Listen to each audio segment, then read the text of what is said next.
जय हिंद, जय भारत, जय उत्तराखंड, जय जवान, जय किसान, जय संविधान, जय मातृशक्ति, जय युवा शक्ति, जय नागरिक शक्ति। आप सभी सम्मानित भाई बहनों को मेरा सादर प्रणाम। मेरे भाई बहनों, सोशल मीडिया पे आजकल एक चर्चा तेजी से वायरल हो रही है कि उत्तरकाशी से हमारा एक भाई 30 सालों के बाद घर लौटा है और उनकी धर्मपत्नी का काफ़ी तारीफ की जा रही है कि इस आधुनिक युग में भी उन्होंने अपना पतिव्रता धर्म निभाया और उनकी कंपैरिजन जो है रानी बोरानी के साथ किया जा रहा है। सबसे पहले तो बहन के धैर्य के लिए मेरा सत सत नमन।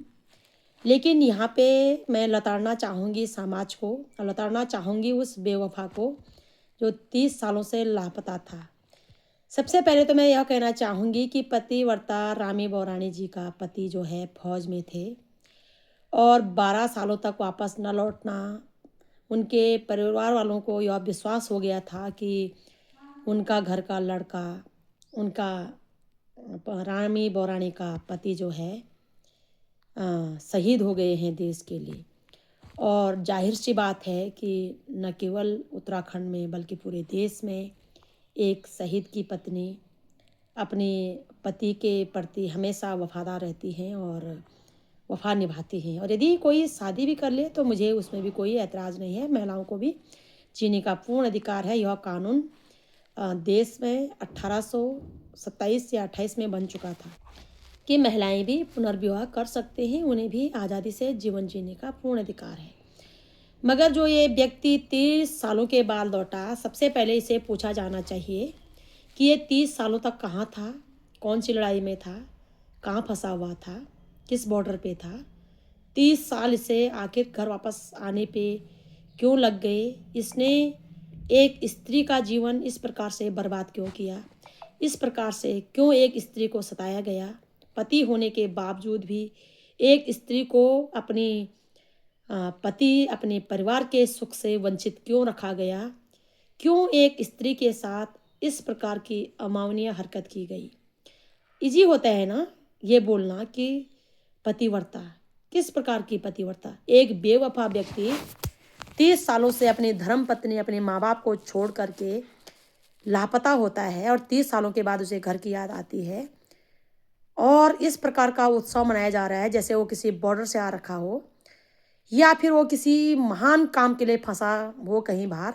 सबसे पहले उस व्यक्ति को दंडित किया जाना चाहिए और पूछा जाना चाहिए कि आप 30 सालों तक कहाँ थे, क्यों सताया आपने अपने माँ बाप को, क्यों सताया आपने अपने भाई बहनों को, क्यों सताया आपने अपनी धर्म पत्नी को। हालांकि शायद उनके बच्चों को भी नहीं दिखाया जा रहा है, हो सकता है कि बच्चे हों या ना हों। यदि हैं तो अपने बच्चों को क्यों सताया गया, यदि नहीं हैं तो एक स्त्री को एक माँ होने के सुख से वंचित क्यों रखा गया, मेरा सवाल है। और मैं चाहती हूँ कि इस विषय को महिला आयोग मानव अधिकार संज्ञान में ले और ऐसे व्यक्तियों के खिलाफ कड़ी से कड़ी कार्रवाई करे जो अपनी धर्म पत्नी को इस प्रकार से छोड़कर जाकर उसे हर प्रकार के सुख सुविधाओं से वंचित करते हैं। क्या अधिकार है किसी भी पुरुष को एक स्त्री को इस प्रकार से सताने का। और क्या स्त्रियों ने ठेका ले रखा है पतिव्रता होने का। एक पुरुष की यदि धर्म पत्नी को कुछ हो जाता है या कहीं भाग जाती है, कुछ भी लापता होता है, तो वो पुरुष 4 महीने के अंदर अंदर शादी कर देता है। मैं पूछना चाहती हूँ इस पुरुष से, क्या इसकी धर्म पत्नी इसी प्रकार से 30 सालों से लापता होती तो क्या यह पुरुष 30 सालों तक उस अपनी धर्म पत्नी का इंतजार करता। क्या इस भारतवर्ष के किसी भी इतिहास में ऐसे लिखा गया कि किसी पुरुष ने अपनी धर्म पत्नी का 30 सालों से, या 30 साल तो बहुत दूर की बात है, 6 महीने, साल भर, 5 साल भी इंतजार किया हो। आखिर एक महिला ही क्यों अपने पति का इंतजार करे, एक पति अपनी पत्नी का इंतजार क्यों नहीं कर सकता है। और ये जो तुम पतिव्रता का टैग लगा रहे हो, मैं चाहती हूँ कि ये लगाना बंद करें। पता क्यों? तुम स्त्रियों को संस्कारी संस्कारी बेचारी बेचारी बोल करके उनके जीने का अधिकार छीन रहे हो। जरा पूछना उस बेटी, उस बहन की आत्मा से कि उसकी आत्मा पे क्या गुजरी होगी, क्या कैसे काटा होगा उसने 3 साल। कैसी कैसी परिस्थितियाँ होती साथियों, अनेक प्रकार की परिस्थितियाँ होती है। सुख होता है, दुख होता है, बाहर होता है, त्योहार होता है। पेट बोलने पाए पे पेट होते तो बोला हर रोज उठना पड़ता है, हर रोज कुछ करना पड़ता है। कैसा झेला होगा उस माँ ने, उस बेटी ने, उस बहन ने।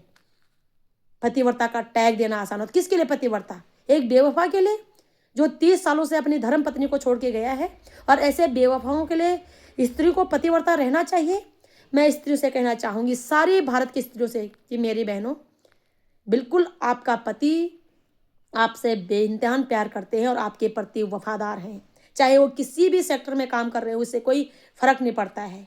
तो जरूर आप पतिव्रता बने रहें, जरूर आप वफादारी निभाते रहें।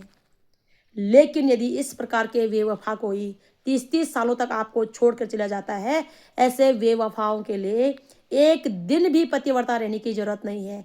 आपको दूसरी शादी कर देनी चाहिए थी। आपको फिर से अपने जीवन जीने का अधिकार है और शांति और मानवतापूर्ण जीवन जीने का अधिकार है, न्यायपूर्ण जीवन जीने का अधिकार है। इस समाज ने संस्कारी बोल बोल करके, बेचारी बोल बोल करके, पतिव्रता बोल बोल करके न जाने कितने महिलाओं का जीवन नरक बना दिया। मैं आपको बता देना चाहती हूँ कि कई मेरी बहनें इस प्रकार से मुझे मिली हैं जिनका शादी के दूसरे दिन, तीसरे दिन या साल भर या 6 महीने ही पति का देहांत हो जाता है किसी न किसी कारणवश। और ये कह कर पतिव्रता कह करके, बेचारी बेचारी, संस्कारी कह करके उन बहनों का पूरा जीवन, 21, 22, 23, 24, 25 साल की बहनों का पूरा जीवन जो है बर्बाद कर दिया जाता है। ये बेहद क्रूरता है समाज के द्वारा।